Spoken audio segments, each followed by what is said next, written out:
I checked the trailer for Trials of Cold Steel 4. It's the same characters. It's Reen Schwarzer, it's Elliot, it's Gaius, it's Eustace, I saw somebody Macius. with white hair. I swear one of the front covers is somebody with white hair. Who's got white hair? That's Fee, isn't it? I didn't look hard enough. Ninja Girl? Yeah, but I thought it was a fella. But granted, I didn't really look that hard into the artwork. I don't know. So It might just be that the characters are getting old because this game is maybe 2,000 years long.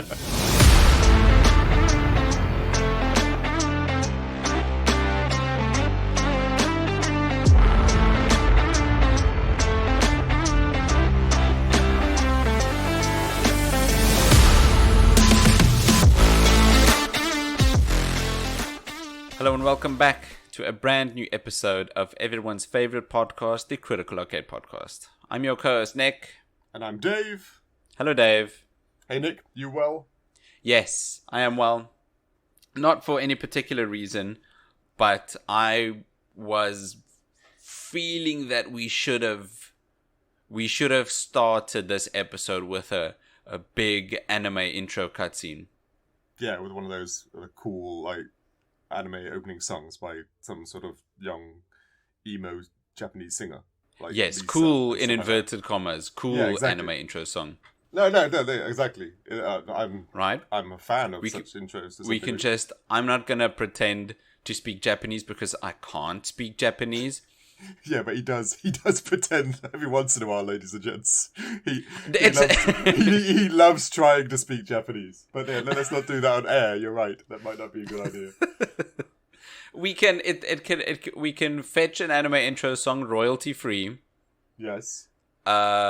We could have someone. We could commission an artist on Fiverr to create, let's say, seven waifus. Sure, why not? I'm down. That won't be expensive at all. Yes, I'd like one waifu, please. Oh, $1,000. Cool. Cool, perfect. Cool. It's cheaper than a real waifu, so yeah, I'm down. We can get a load of those. Them, sorry. That's better. An anime intro. What else do we need? In life or just for the podcast, depending on for this intro. For this intro. So you got some waifus, you got an epic song. No, after that you're pretty much good. Then you just merchandise everything. Figurines. Oh yeah. Plushies. Oh yeah. Okay. Then comes the merchandising. We could have the anime song intro, the waifus doing dancing, practicing their bow and arrows. Yeah, in weirdly skimpy attire for some reason because they're waifus. Yeah, that's what they do. They obviously don't have enough money for fabric.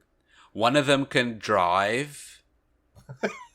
Yeah, sure. All of them can drive, but one of them would be driving in the intro because we need a diverse cast of waifus. Of course. Yeah. The other can be a business waifu. She can be in charge of her own. With the glasses. Who's always angry and telling everyone else, but has a soft side. Yeah. The pantsuit, right? Yeah, that's right.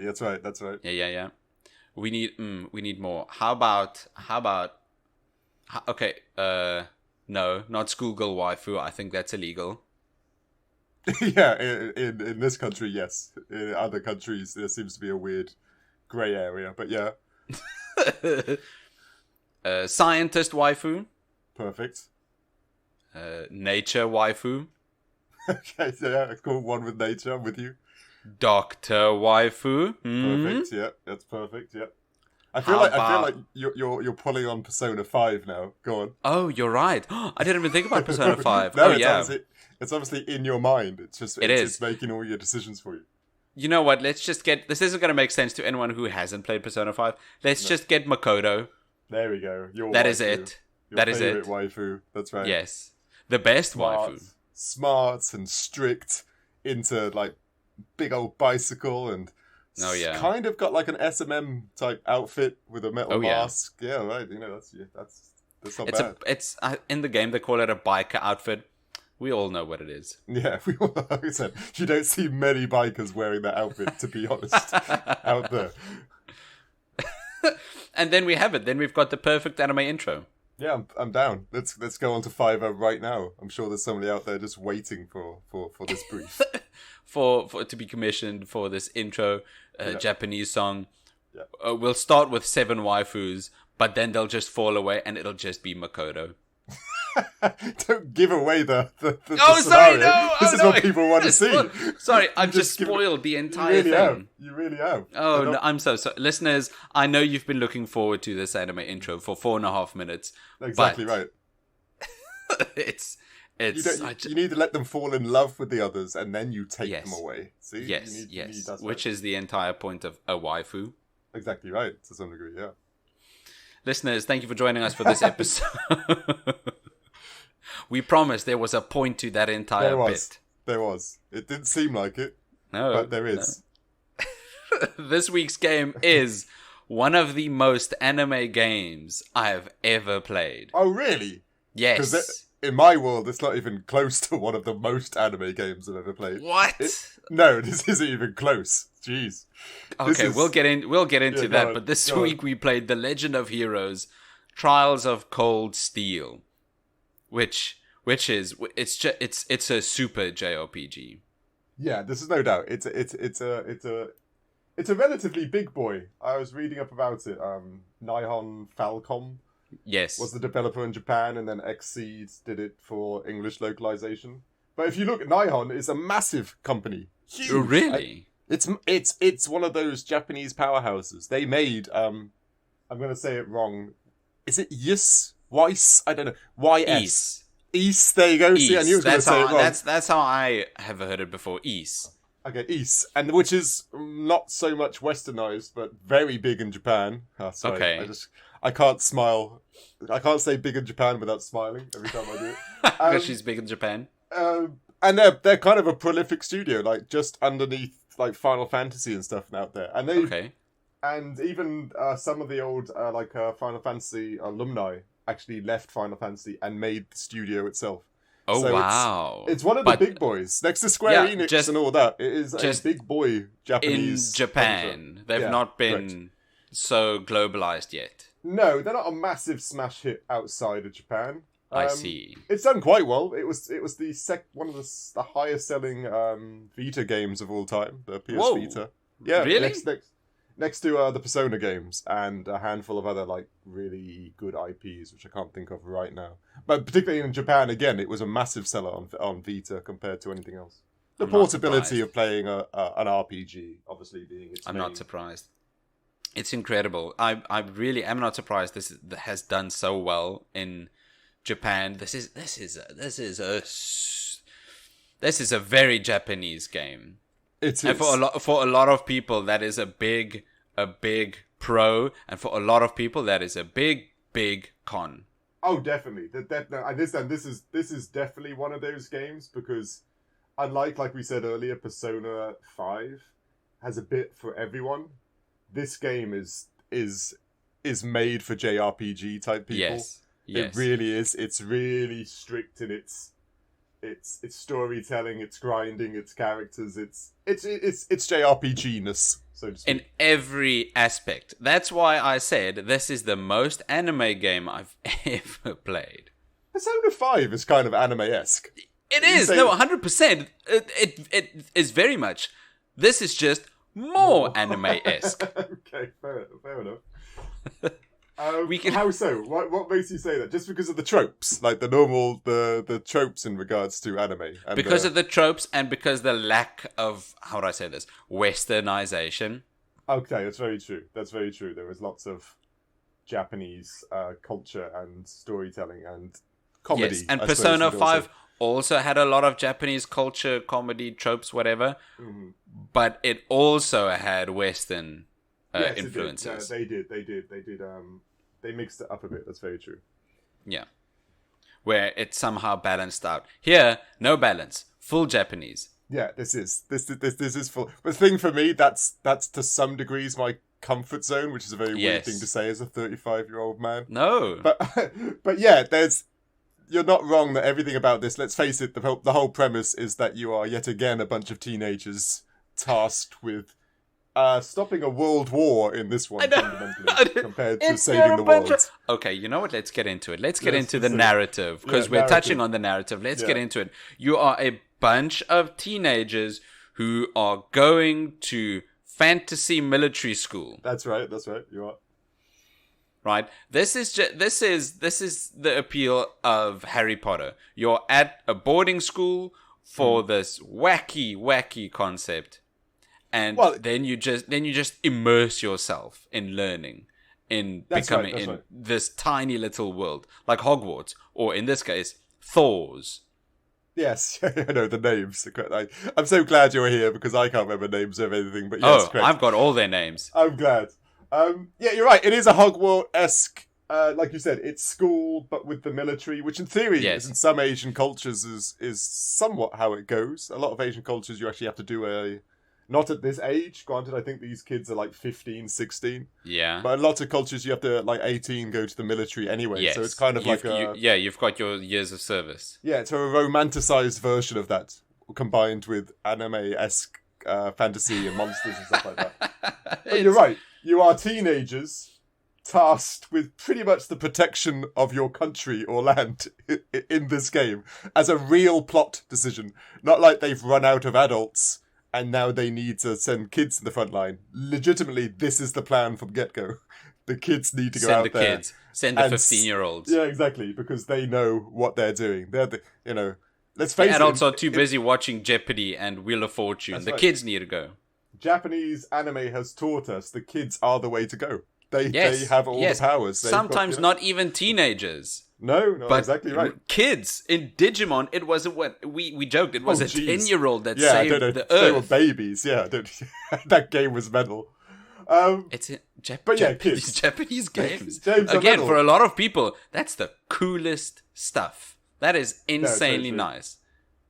No, it's funny. Yeah, exactly right. It's aimed at the fantasy of you being that person, isn't it? Yes. You know that you're One Punch Man, or One Punch Man has his ass kicked by a little psychic girl. Yeah. I don't know if you watch One Punch Man, but that's Saitama. True. Yeah, Saitama. Yeah, that's right. That's him. Yeah, See, I even know that one. Yeah. And then there's a little psychic girl who's like 10, who's one of the strongest heroes. Oh, jeez. Yeah, with green hair. Yes. Well, see, you do know. I'm so impressed. Have you watched One Punch Man? Just the first season. Oh, okay, cool. I did not know that. Like I said, I was so impressed my voice just went higher. That's a high level of impress for me. Well, anyway, it is. And the narratively in this game, and I'd say this more than any other Japanese game, is that it's kind of really serious. Yeah, this game, it takes itself very seriously. Yeah. This game takes itself very seriously. Except for the moments where it doesn't. Like when your instructor lady is talking. Right. She's funny. But when this game takes itself seriously, it takes itself seriously. Wow. Yeah, I've never had a storyline being so serious. Like in Final Fantasies, it's always the end of the world, or massive monsters, or kaijus, or a magician, or something happening. It's still fun in the air. Yeah, this is full on military politics. There's a caste system, commoners and rich people and nobles, nobility, right? And boundary lines and land struggles. It's a story. And, of course, this series of games goes throughout... Is it 4 or 5 of the Trials of Cold Steel? Isn't 4. Trials of Cold Steel 5 supposed to come out... It's still supposed to come out at some time? I think so. I get very confused, because there was Trials in the Sky, which was a trilogy, which was, I think, was the PSP and... Trails, sorry. In the Sky was a trilogy. Yes. And that was a prequel to these games, by the way. It was set in the same land. And then there's Trials from Zero, which ran concurrently with this game, but I think that was one game. And then there's Trials of Azure. Trails of Azure. Sorry, yes, Trails of Azure. Is this going to happen throughout the entire... Oh, it really is. It really is. That's how my mind works. It just doesn't... I don't know. I'm weirdly word dyslexic or something. Which I think that's not out yet, is it? Azure? I don't know. I don't know the series. And it's all part of the Legend of Heroes. Yes, correct. And series. It's quite an old IP. But this story, this military story about war, goes throughout 4 to 5 games, and these games are what, 60 to maybe 80 hours long? I'd say close to 80. That's a big story. I can't even picture a story that's that long in games. How many hours have you got in this game? I think 32, 35, 30 something. That's a ton. And you also said there was no resemblance of a main plot. Oh, no. This is like most like first books you read or first seasons of a series. They've got to build a world, and they've got to build the conflict and the people still and world building. Yeah, and it has to do a lot of that. They build, as you know, you've got a group of teenagers. I can't remember how many. 10, 12, something like that. 9. It's Reen. Here we go. It's Reen, Elliot, Gaius, Macias, Eustace, Emma, Laura, Fee, and the blonde girl, Elisa. Okay, literally for me, main guy, blonde girl, bow woman, weird little guy with the staff, guy with the big staff thing with the wind effects. Blue-haired girl with a really massive sword. That's Laura. Yeah, scary little ninja girl that seems to have a scary backstory. Fee. Bookworm girl, that's a witch maybe. Emma. And other shotgun nerd and posh Macias with the glasses. He sucks. Posh twat. Eustace. Yeah, these are all the names I give them. If you read his name, it's Jusis, and if you just look at it very quickly, it looks like Jesus. I knew you were going to say that. Yeah, which is it's very weird. But I'll give it in the storytelling prose. They actually, it takes a long time, but the young kids start to come together, as you can imagine, as a team, start liking each other.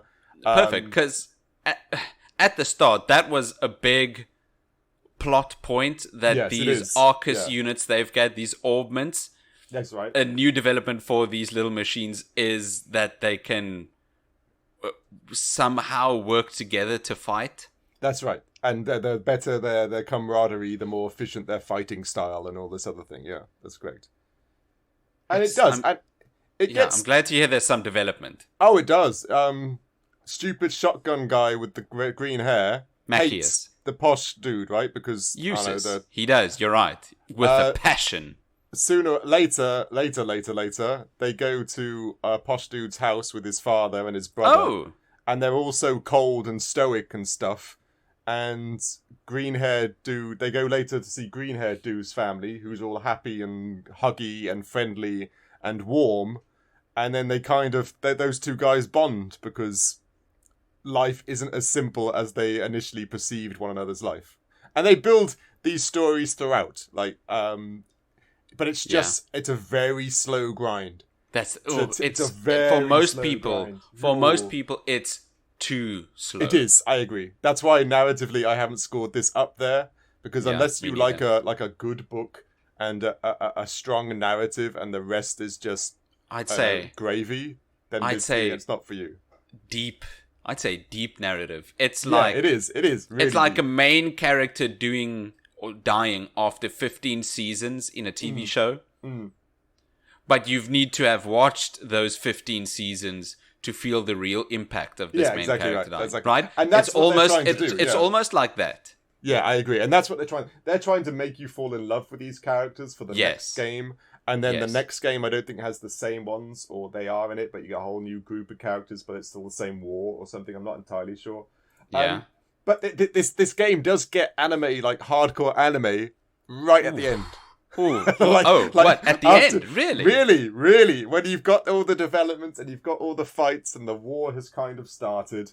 I'm not going to let the plot loose, but one of the people who's joined your team just so happens to be a spy and a bad person, and then everybody starts getting their ass handed to them due to war, and then just like anything else, anything anime, you can imagine where it goes, they wonderfully discover this abandoned mech in the old schoolhouse.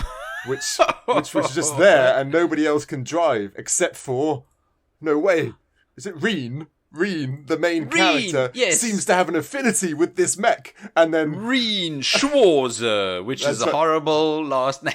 Reen Schwarzer. And then, of course, he controls the mech, big old mech battle, he loses, and that's kind of, I think that's kind of the end, because they're developed at the next game, there's now mech battles and the stuff like that. Oh, so okay. It does have like a hardcore anime kind of ending, as you'd expect anime. That is some long time to get there. Ending. Exactly. It takes a while to get there. I can imagine. But a while is very... That's an understatement. No, it really is. Hours, 60 to 80 hours. Which is rich, because I finished Persona 5 after 120 hours. And saying a game is 60 hours and is long. Yeah, but like I said, we discussed this before. Persona just does that storytelling and burn thing so much better. Better than anything. The pacing is very well done. I played this game last night just to get some last bit of this game in before our recording. I watched a single cutscene. A single cutscene lasted 30 minutes. That's true, they do. 30 minutes. And then I walked to the building next door and it went on for 15 more minutes. Yeah, they did. Like you said, this is a book of a game. There's no doubt. There's no doubt that this is like reading a book. Oh, wow. Yeah. It just didn't stop. I wanted to go sleep, but no, I can't save because this. That's true. You can't save. It's true. You can't save at all. Wow. Yeah, but remember, this game is 10 years old. Yes, that's another caveat to add there. This is a 10-year-old game, so it doesn't have all the comfortable aspects that we have in games now, like save here, lots of quick auto-save checkpoints and stuff like that. Yeah, exactly. So this is a tad old school. This got released at the tail end of the PS3 era, just when the PS4 released in 2013. Yeah, exactly. But then it was Japanese only. Yes, correct. Yes, and like I said, these are big in Japan. Big in Japan? Did XSEED release the English localized version in 2018? Am I right saying that? 2015. 2015. Okay. Yeah. When they did that, it was also remastered, but for the PS4. That's right, and the Switch just recently. 2021. I think. Oh wow, that is recently. I'm not sure if westernized for the Switch. No, it definitely is. Sorry, of course, it definitely is for the Switch. It has to be. They can't. Yeah. But this thing is huge. This is a big. I never realized how big The Legend of Heroes is. Yeah, no, it is one of those weird Japanese RPGs that's only really known to like the true fans. Because it has gone under the radar quite a lot, even though it's got loads of games and it's quite popular, but in the West it's kind of like, I don't know how it happened, but yeah, it's kind of relatively unknown but known at the same time, depending on which corners of the world you live in or go to. I think when you talk about JRPGs in the West, it's mostly just Persona, and Final Fantasy, and of course, and Final Fantasy. I agree. Even just Dragon Quest is now reaching that mass appeal space. It's getting worthwhile to westernize games. Back in the day, it didn't used to. They just said it just cost too much money, and it wasn't. Yes. But now they're actually making loads of cash off doing it. So yeah, it has become more prevalent now. The only thing I also say about this game, what's his name? Gene. I don't know how. The main guy? Main guy. You just said it a couple of minutes ago. Reen. Damn it. Reen Schwarzer.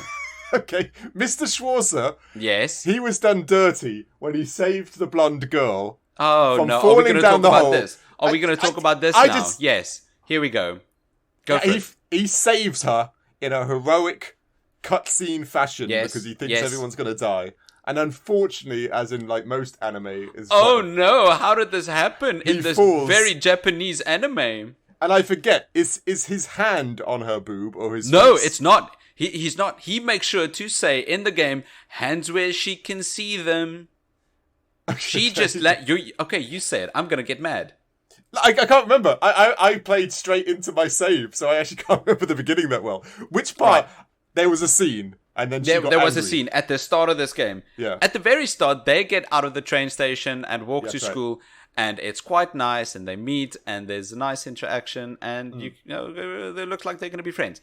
Yes. Later in this game, they fall down a trapdoor, and then she falls unconscious on top of him.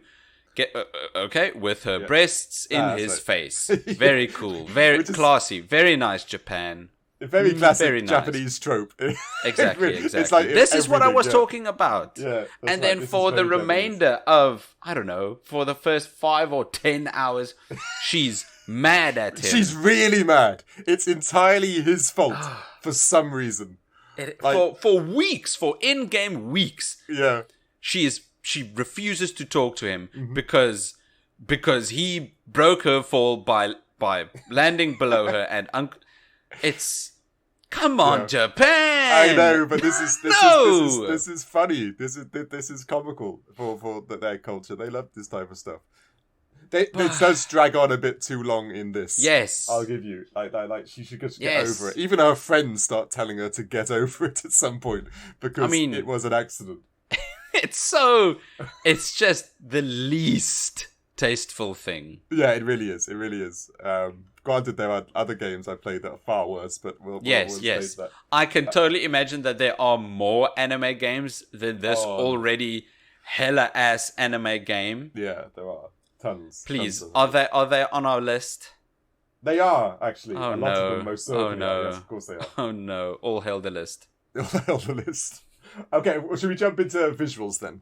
I don't know. I think there's so much more we can say for narrative. But I know, but the narrative. I think the narrative is there's so much. There's so much. If you like your army warfare stuff, it's all there. It's all intriguing, and it's all there's coups and armies within the army that are working counter actively, and there is a lot going on in this war. Tons going on in this war. It is insane. Totally.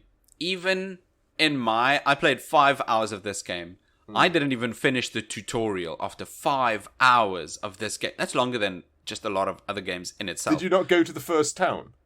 Like the first little town, your first field trip? What do you mean? Your first field trip? No, I didn't even get to a field. What? Jeez, There's field trips? That's field trips. Each segment of story is based around a field trip, a different town you go to. Yeah. I'm still at Thor's. Oh, really? God, no, I remember it being long.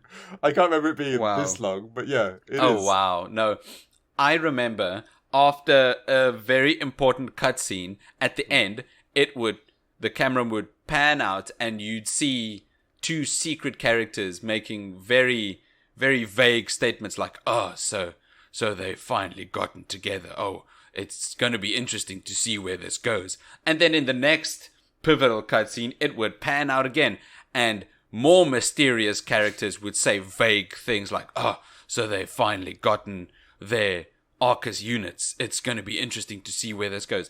And in the next pivotal cutscene, it would pan out, and I can't keep up with this, Dave. Yeah, this is too anime. This is too anime, and this is from somebody who's been watching Record of Ragnarok, I might add. Yes, and played 120 hours of Persona. But this was too much. It is too much. Like I said, it's a sad thing because I've not actually played the other games, so I can't tell you if this is like the worst. Like, does the storytelling get better as the games go on and stuff like that? Because I've never actually played the other ones. I'm sure it does. It has to. I mean, they're busy with the 5th entry. I'm sure it does. Or the audience that this is made for just eats this up. Devours this. Really, it really is possible. The army anime scene is quite big. You know, I can totally imagine. There's even, I don't know what it's called, but there's even an anime about girls who represent tanks. Oh, I've heard of this. I've heard of Panzer something. I don't really know. I don't want to open that can of worms. Let's go to visuals. I've not even gone there. Okay, visually, like I said, this is a 10-year-old game. Yeah, it looks older than 10 years. This was designed for the PlayStation 3 and the PlayStation Vita. And it has some moments where I think it looks nice. And then some moments where it looks like it's a PlayStation 2 game. There we go. I was just about to say, are you sure this was developed for the PS3? Because it looks like a PS2 game. Yeah, a lot of it does. Upscaled. But then if you think about it, like we were just saying, there's so much there, as we say in other things. Maybe they had to tone back on the graphics side to put in all the long cutscenes and all the massive dialogue and all the. You know what? I don't think so. No? I don't think so. That's it. Because I don't think so because there's rumors that Persona 5 was developed for the PS3. Yes, there's rumors that Persona 5 worked on the PS3 at one point. No, I did not know that. Like I said, I didn't know that one.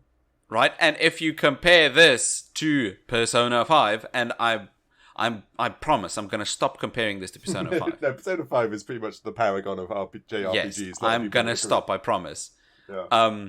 But if that works on the PS3, this looks like kiddie play. Yeah, this does. There is a ton, you're right, there's a ton of stuff in this game. Yeah, I just don't think it looks good. No, it's true. I just going through my head now, even the bits where you really want it to look good, like the team attacks and all the flashy sequences and stuff like that. Yeah. It is still very PlayStation 2. It's all like weird particle effects and just glowing balls and stuff like that, which is a bit... Does Final Fantasy X not look better than this game? I think Final Fantasy X looks better than this game. That's true. Like I said, you're hitting a soft spot there. You're right. You're right. Final Fantasy X does look better than this game. And Final Fantasy X is a PS2 game. Oh, 100%. No, it looks a lot better than this game. That's my point. And what year was that released in? Oh, that was a while ago. I'm going to Google it. Final Fantasy X PS2 release. Yeah. Oh, gross. 2001. Whoa. Yeah, that's 12 years before this game. Yeah, nah. That's crazy. I'm fine. I'm scoring this game low on visuals, and I'm completely fine with that. Yeah, it is. It's too... Like I said, I can't say PlayStation 2 enough, because all the buildings are very square. All the people, even like the NPCs... Yeah. They're not polished. No. You can see it's a man, and you can see it's got hair, but none of it's polished in any way. It's very stock imagey. The main cast are okay. You can see they've got different pants. Yeah. Right? Yeah, this exactly. one's belt is on the outside. This one's got his sleeves rolled up.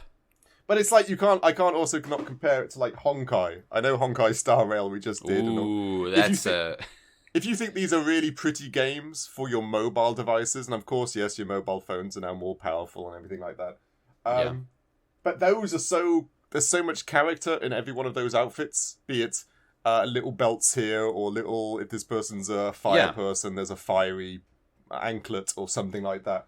But these characters, I know they're wearing a school uniform and the like, but there's very, very little characterization to any of the characters. The biggest would just be... Witch. Yeah. Do you know she's a witch? Am I giving away proposition here? Is she a witch? She's a witch. Listen, Dave, I'm not going to continue playing this game. Okay, she turns into that cat. Spoil the hell out of it. Have you met the cat? She is that cat. She turns into it. Now it makes sense. There's a cat in the Super Anime-S intro. Yes, the witch's name is Emma. Emma is standing there with a cat. It makes total sense now. Yeah. It's either her familiar a real or witch? A real witch? She's a full-blown witch, yes. With the cauldron.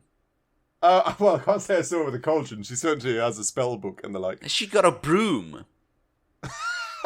Whoa, I can't say I wrote this down in my notes. No, she's just magical. She has magical abilities. And because she has a cat, she now qualifies as a witch. She's completely a witch. No, she's completely a witch. That's I am kind of into that. That's actually pretty cute. No, it's cool. And like little ninja girl, Fee. She's a Jaeger. She's a special ops character who kills people in the past and stuff like that. What? She's an assassin? She's a ninja assassin? Yeah, pretty much. That comes out later too. They've all got kind of prolific backstories, because have you noticed? Is her name Laura? Laura, yes, blue girl, big sword. I'm not sure if you got to the bit, but no, I haven't. Reen uses techniques his family shouldn't know, And because she's the swords master, she noticed that he's using techniques that nobody knows. And how did he learn those techniques? And she's suspicious of him. And then you find out later that Reen studied under a super famous swords master. But no one's allowed to know because he's a commoner and only nobles. And then you kind of find out later that Reen's not a commoner. He's actually a noble. And then all and then all the commoner people don't like him anymore because he's a noble. And all the noble people like him. Yeah. There's lots of story in there. Okay. Yes. There is a ton of there's a ton of narrative, but there's not a ton of visual. No, the visuals is bland. Even the missions when you go to each town, it's all the same. Destroy this big monster, collect all these little things, come back, get given, I don't know, crystals. I don't know what they are. Little here you go. Here is a million crystals for some reason, and then use them to some shrewd bucks. Yeah. So yeah, this game, you are, strangely enough, you're playing it for the story. So you need to buckle in, go to your local library, and just like properly read and watch the story. Because that's the thing. I was quite surprised that I'll get into this in gameplay. But in class, they asked me a question about the game's lore. Yeah. And I actually needed to answer correctly. That's true, yeah, that's true, they do. I thought, wait a minute, I am supposed to know the lore? I'm supposed to watch all these 30-minute cinematics? I was a bit surprised by that. Yeah, it's not as fun as like the Persona 5 when they ask you a question. No, I could just go on. There's a function in Persona 5 where you could just see what everyone else picked. Yeah, I never used that. I only found it out later. No, I didn't. I really didn't. I didn't know that was... I very rarely played anything like online or even access any of the online stuff. Oh, okay. I'm an old fart. Yes. I didn't even know that was a thing. But yeah, I found that out later. So did you just go what the consensus was? Yes, from the very start. Oh, really? Was it always right? Yes, because I'm lazy and I knew it was right. And it makes you feel smart when you knew it was right. Yeah. It makes me feel smart when I see the teacher saying, yes, you're right.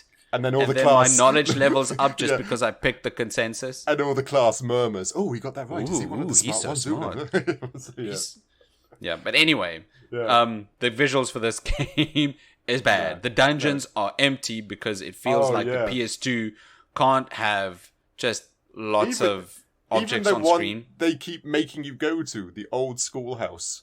What do you mean keep making you go to? Do you not just go there once? No, you keep going. There's a lift that goes down and the schoolhouse keeps changing its topography and stuff like that. But they keep making you go there and it's still the same, just like square, rectangular hallways and like a little stair here and a staircase there. Very generic and very bland. Oh, no. Like, very bland. No, I don't want that. That place looks boring. It sucks. It is. No. And sadly, if you really want another spoiler, that's where they find the big robot mech right at the bottom. Well, you said underneath the school, so I Did kind I of say assumed that? Okay, yeah, that's where they find it. But yeah, they are bland. They are bland. Bland, bland, bland, bland, bland. From one very weak point to one very strong point. Go on. Audio. Yay, Soundman's been activated. Go on, hit us with it. The audio in this game is so good. So good. It's impressive for an old game like that. It's very impressive for a game that was made in the 80s. Yeah, this game sounds great. Mm. That was a joke because this game feels like it was made in 1986. I got it for a PlayStation 2 game. Yes, thank you. That's a great. Go on, how so? What aspect? Like, I of course. Firstly, I hear the sound, but I kind of skip over it because I'm. First of all, the anime intro. I was making a joke about this at the start of the episode.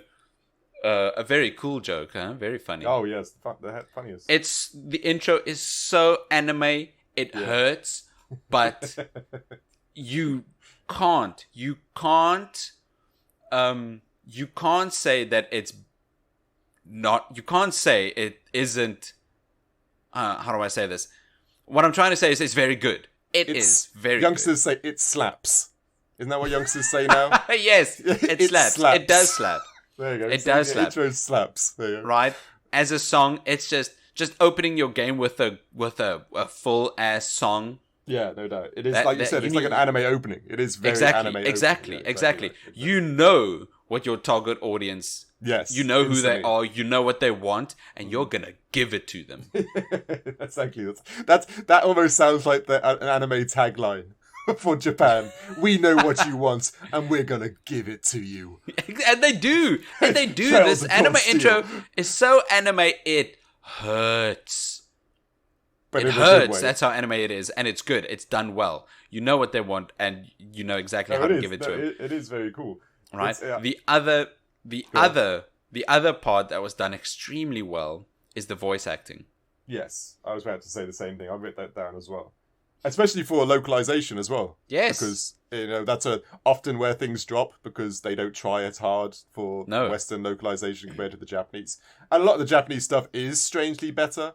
If you play, was it Ghost of Tsushima? I don't know. Ghost of Tsushima, that's right. And if you really should play that game with English subtitles and Japanese voice, because you get that option, because it's so much better. That really is how you should play that game. And it's the same with lots of Japanese games. If you do get that option, you should always do it, in my opinion, the subtitles. Because there's something in the Japanese way of speaking and the enthusiasm to certain aspects that gets lost. But this one did quite well. No, you're right. I've listened to a conversation like this before. A lot of Japanese culture gets introduced in the way that they talk. Right? 100%, yes, exactly right. Right, the way the Japanese apologize, as seen from the West, is very stiff, very emotionless. Yeah. But from a Japanese point of view, that is just a way of showing respect. Oh, yes. And they apologize for almost everything. Exactly. In Japanese culture, they always apologize. They apologize for being loud. They apologize for being quick, stuff like that. They're very apologetic in their speech passions, like you said. So the cliched character trope in the JRPG of the character that always says sorry for everything. No, exactly. Yes, correct. You get people like that in Japan. Right. That's exactly right. Correct. It's so localizing a very Japanese game is very difficult. That's very true. That's 100% true. Especially a localization of, like you said, a game that's very Japanese. It's not like Final Fantasy, which you could localize as like a Game of Thrones type. The new one, you don't have to. It's not going to be so Japanese and have all the tropes in it like this game is. But to translate in English all the silliness and the apologizing and even the traditional aspects to respect and senpais and all the other things in regards to. No, they do it very well in this. For most Westerners, it's just such a foreign concept, and that's why I think these games do so well in Japan. Yes, 100%. It's very tailor-made. It's very catered to their culture. It is. So, like I said, they do a good job with the voiceovers. That's the thing. Being tasked to localize a game and do voiceovers for something like this, that's not an easy feat. So that they did such a well job with this game, is very impressive. Yeah, and did you like the attack sequences and all the noise thereof? You know, when sound effects. When they team up and everything, that got a bit what's the word? No, granted, you haven't played 32 hours, so it's probably relatively... You probably only played about 30 minutes of attack sequences and then another 3.5 hours of cutscenes and talking. Of cutscenes. That's why I'm only talking about the voice acting, because that's all I got. That's why you've not seen anything else. You've not been to another town, you're not doing anything else, so that's all you can talk about. I mean, at the start of the game, the opening 20-30 minutes is 5 months in the future. That's very true. Yes, that's true. Right. They put you in the action. That's right. So you've got some S-level attacks. You really do, yeah. And that was cool. That was fun. Some visuals, some audio aspects. I like that. But no team-ups. Oh, that's what I mean. The S attacks and stuff like that are subsequently... yes, they're very over the top. Yeah, and that gets grating after a while when you keep doing them. It's like that same problem Xenoblade has. Where you keep hearing, that's it, get them, yeah, go on, and then you're like, that's cool. Bottle water. Douse them in some water. Yeah, you got it. Yeah, nice one. And that's cool for like immersion until the 400th time, and it's like it's the same words, and it's and it's the same problem with this. It's cool, the first few times you do it, but when you hear the same catchphrase and the same... It's like Honkai Star Rail. Did you just say Honkai? Honkai. I said Honkai then. Okay, then it's my ears. I apologize. And I don't know, Hang Ten, I think you called him. I don't know his name. Dan Hung. That's right, and he used to say, it's butter vision! That used to drive me mental.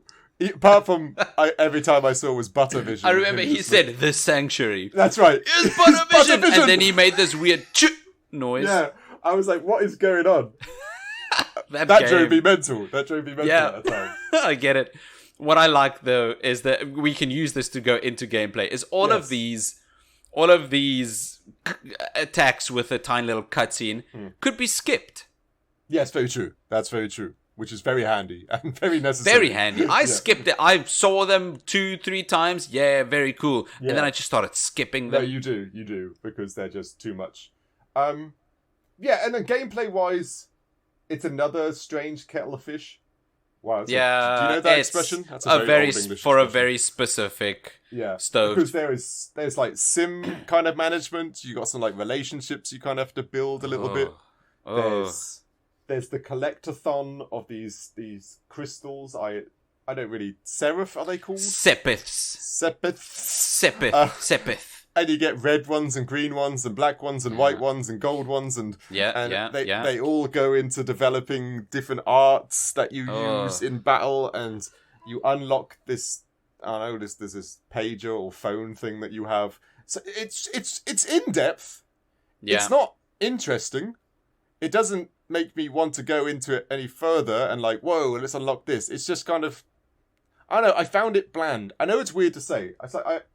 I remember as a kid in Final Fantasy X, they had the sphere grid, which you unlocked as this big mammoth picture that you'd unlock. Yes, it's intimidatingly big. Yeah, but that was fun to unlock. There was like, I've got 3 more spaces to go, and I got these balls to unlock each bit. Yeah. This thing, and it was weirdly like you'd win like 600, and then it was 600 for this or 1,000 for that. Just weird numbers that were really high for some reason.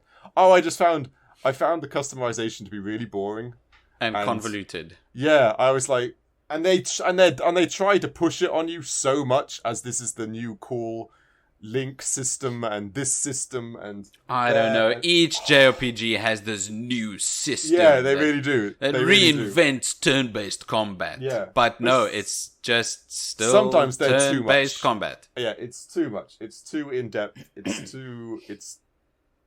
If you like those types of things, maybe that's the thing. This is just me. It's my bias. Maybe you're right. Bias here. If you like it, which a lot of people won't, but if this is your jam, holy cow, you're gonna have a ball with this game. And of course, the big thing in combat here was also your character placement.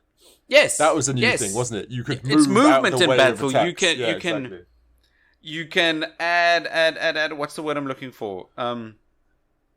You can move around on the battlefield, then you're behind someone, and then you've got an area of effect. Yeah, and then you move around the area to try and get as many enemies in it as possible. Yeah, this was the big thing back in the day, 10 years ago. Moving around during a turn-based combat system, that was their brand new, which has now been used to death and is also quite used in a lot of things. The combat's fun, kinda. For a while. It's not bad. for a while. I played lots worse. I played a ton worse combat-wise. Yeah. This combat is fun. It's a tad long-winded, a lot of it. Yeah, it is. It definitely is. It's like later on, which you didn't get to, when you take on the bigger monsters. They're just sponges. They're just got so much life on them. There's such sponges. That just sounds like a bad time. That sounds like someone sitting down for half an hour and having this ordeal, just fighting this enemy. Really are. And I can see a lot of people that are into this afterwards, just stretching and making a sandwich and saying to themselves, I did it. I finally did it. Yeah, exactly. It's those people I still don't truly understand. Those people who speed run. I don't understand that mentality. And those people who achievement hunt, which it's cool and everything, and I like it. But those ones that are like, play the game 5 times on each different difficulty and collect Or one for me was sleeping dogs. Purchase all the items of clothing, and there were 600 of them. And you couldn't purchase them at one shop, so you had to go to the different. No, I get it. I totally get what you mean. I don't mind that. What I don't get is people who do only that. Yes, people. I think people love it. That's right. You only play a game for the achievements. You don't just play a game, and you pick games based off of the achievements. Yeah, I've heard that. Or the speedrun capability. That's right. Just play a game. Back in the day, just enjoy the damn game. People used to purchase a Barbie game because it was the easiest way to get 1,000 points in Xbox. I remember that being a thing. What are you doing? Why are we here? Why are we here? Why have I got Barbie in my hand? Yeah, just to get 1,000. I don't know, like a flex. I guess it's flexing rights. Oh so yeah, that you can show people. I got 1,000 gamer score from Barbie. Yeah, exactly right. That's right. That's what people were doing. I'm on my knees. But maybe like you're saying, there were these people out there that loved that type of thing, and maybe this battle system and the orbs and all the other things that you can do, orbments. I think it was. Yeah, maybe they love it. Maybe it's the tactical endorphins that it comes up when they do it. It just wasn't for me. It just really was quite boring. It needs to be for you. If you knew you were gonna vibe with this system, and it was deep, and it was gonna last through an 80-hour game, that's like reading a good book. Yeah, I agree. And yeah, the one of the worst problems about this game is it's like reading a book. Like, in its entirety. It really is. You're not really playing a game. You're playing a visual novel. As, like, there's quite a popular thing, right? The visual novel thing. This is kind of just a really fleshed out visual novel because it's all about the story. And it's all about the characters. The gameplay and the graphics and everything is a bit of a side thing. And as a Japanese RPG lover and stuff like that, part of me wants the other games. Because I want to know how the story develops. Because like I said, I've been a narrative freak for a while now. I prefer narrative over everything. And because I've got 32 hours in it, there's a part of me that won't let me. I need to know. I can't just stop 32 hours. You know what? That right there is the sunk cost fallacy. Yeah, exactly right. That's very true. And that's where they've got you over 5 games. Oh yeah. Oh yeah. over a barrel in that regard. With the 5th one is still coming, right? True. I believe so. Yes. That's insane. But and it's the same characters. It's the same war. It's definitely the same war. I'm not entirely sure if it's the same characters because I checked the trailer for Trials of Cold Steel 4. It's the same characters. It's Reen Schwarzer. It's Elliot. It's Gaius. It's Eustace. I saw somebody with white hair. I swear one of the front covers is somebody with white hair. Who's got white hair? That's Fee, isn't it? I didn't look hard enough. Ninja Girl. Yeah, but I thought it was a fella. But granted, I didn't really look that hard into the artwork. I don't know. It might just be that the characters are getting old because this game is 2,000 years long. But yeah, anyway, gameplay-wise, it's all right. It's not. No one's going to be talking about the combat system. Nobody's going to be talking about how. I don't know about that. I think this is for a very specific target market, and they've nailed it for those people. For me, it's a no. For Dave, it's a kind of. Yeah, I'd probably let it through, and only because of my bias, because I've been playing these games for hundreds of years myself, so I have to let them through, so that I can get any of the good ones. In theory, it was games like this that got Persona 5 westernized. It's true. That is true. You're right. I'm not going to pretend like this game did not have an influence on Persona 5. And Atlas, if you're hearing this, please, Persona 6. Please, Persona 6. Or remake of 3. I like 3. Or remake of 3. Or please, Persona 6, Atlas. Both. Anyway. Yeah, exactly. Both. Anyway. Okay, so gameplay is meh. Gameplay is meh, except if you're that 1%. Yeah, I agree, then the gameplay is... And it's not even that 1%. It's sold a good, 1 million or so copies. So it's out there. It is out there. Did you have any performance issues? One. Excuse me. I had a big issue. And this is a performance issue. Go on. It's not even like this game is too old. This huge-ass game... Yeah. has no autosave. None. And I'm guessing you found this out the hard way, like we all do. I found this. Oh, you bet I did. This game has no autosave. I am furious because I stopped playing. I turned off my console, I put it back on, and I had to start from the very beginning. Which is weird, because PlayStation 3 had autosaves. It wasn't a new feature, was it? Like I said, this just proves this is a PlayStation 2 game. Because of course, PlayStation 2 didn't have autosaves. I don't think. But that's just it. This isn't even a PS3 game. No, this really is a PS2 game. It is. That's very strange. That it almost proves that this was like a PlayStation 2 game that just got ported to the new stuff. In 2013. 2013. We had BioShock Infinite. We had The Last of Us released in the same year as this. And we played this game, ladies and gents, on the PlayStation 4 version. So the relatively new port. So you'd figure that a quick save system would be quite easy to do. You just put it in narrative points, right? And even if we're taking it a step further, we played this PlayStation 4 version on our PlayStation 5s. Exactly true. And there's even those bits where you actually go to sleep. So those would be the perfect times to autosave. There's a rest vial. Yeah, exactly right. It's so insane. Yeah, it's true. That is weird. That this game does not have autosave. I scored it very low because this autosave screwed me over big time. I know that anger far too well because I am a PlayStation 2 baby and a PlayStation 1 baby. Yeah. And so I remember buying a PlayStation 2 and not knowing that you needed one of those little cartridges. The memory card. I genuinely thought you had to play a game all the way through. And you know how expensive those memory cards are? Leave the PlayStation on. I was a young boy, so I left it on all the time because I thought that's what you had to do. Because surely it's got to be able to... Saves must be something, but I didn't know how to do it. But I remember that pain all too well. When you had a power cut or your dad switched off the wall plug or something like that. I hate it. It's so weird to imagine that we went from a PlayStation 2, which you needed to buy memory cartridges for 8 megabytes for $20 or something. Yeah, they were expensive. To the PlayStation 3 that had HD, it had big hard drives. Yeah, big jump. Right? It had the PlayStation Network and PS Plus. Yeah. That was a huge jump. That is really, if you think about it, that's very true. That is a massive jump. Yeah, but besides the no autosave, which is just a colossal pain point, I don't have any other performance issues. This was redone for the PS4. Of course it will run on 60 FPS. Yeah, exactly. Of course there's it'll nothing run in 4K. There's no reason it couldn't. Exactly. Visually, there's nothing really going on. It runs smooth. It plays well. I had no crashes, no nothing, no frame drops, nothing. And then value for money. What do you think? I think there's a ton. There's a huge amount of value in this game. If this game is for you, you will find loads of value in this one purchase. Yeah, this game is big. Like, I got 32 hours in, and if I'd understand that each character is supposed to have some story progression in regards to a couple, like it's always two people that are kind of paired off, I must have gone through halfway.